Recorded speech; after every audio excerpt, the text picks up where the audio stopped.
So during the Q&A section of my presentation on using Copilot to assist in university operations, I believe it was Lavina Matani asked if using words like please and thank you, or generally striking a more polite tone with our prompts would yield better results.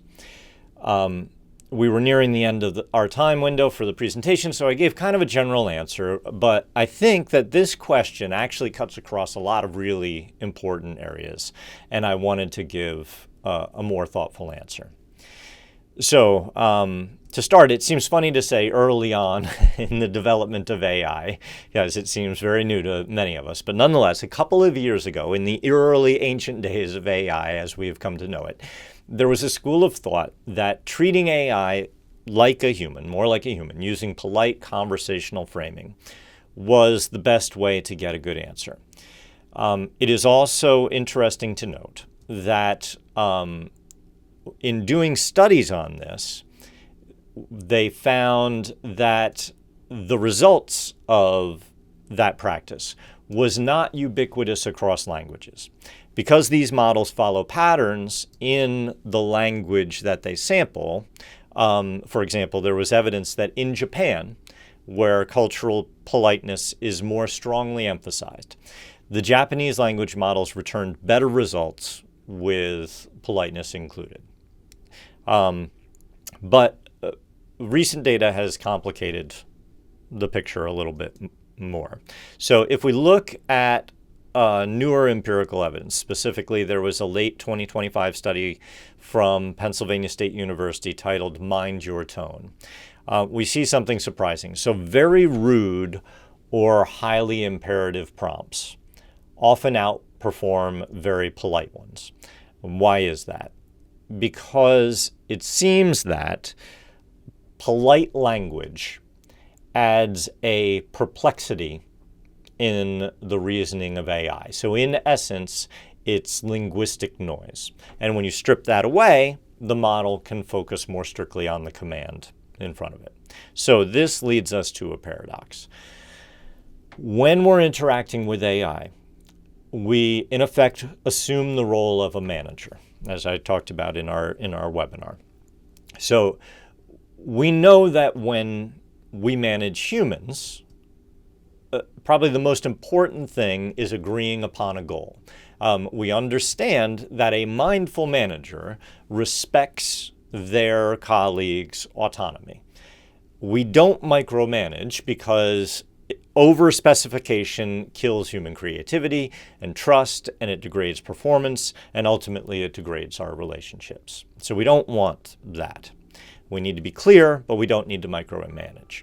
But with AI, presently the opposite is currently true. AI thrives on micromanagement. So unlike a human, an AI doesn't share our common ground or our unspoken context. It doesn't know what good looks like until we specifically define what good is. So to improve the results from the tool, we have to act less like managers and more like programmers, giving explicit step-by-step constraints. And we need to lean into our micromanagement.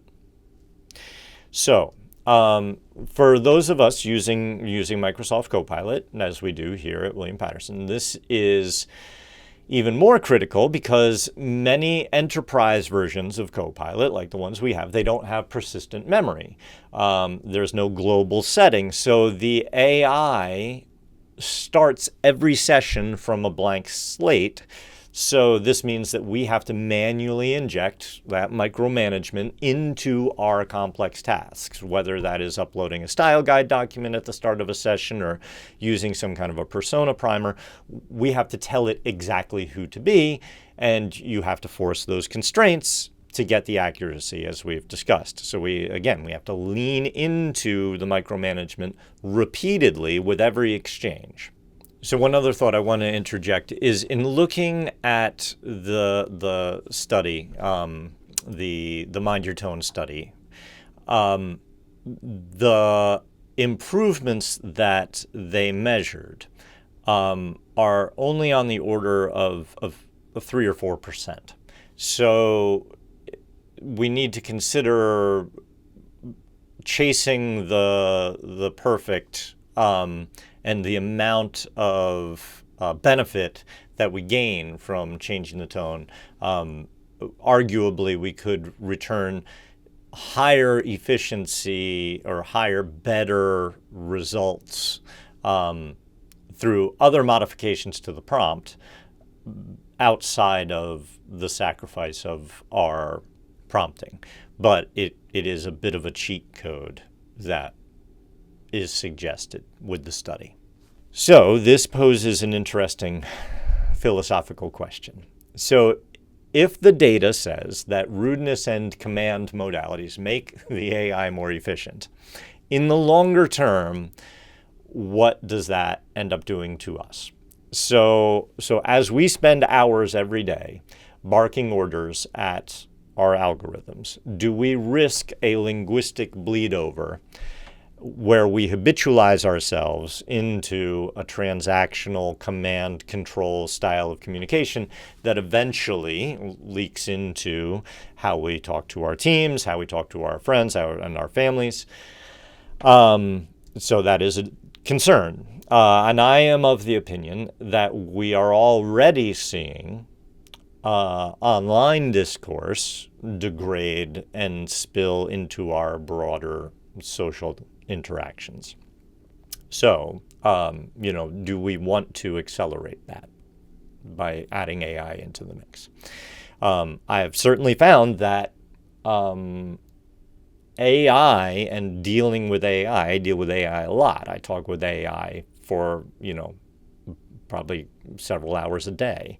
And it is shifting my dialogue towards a more structured and logical framework, which maybe is not bad. I tend to ramble, so maybe being more deliberate is a good thing to a point. So the question is there a way to strike a balance? When you need accuracy on a logic task, be direct, micromanage the prompt.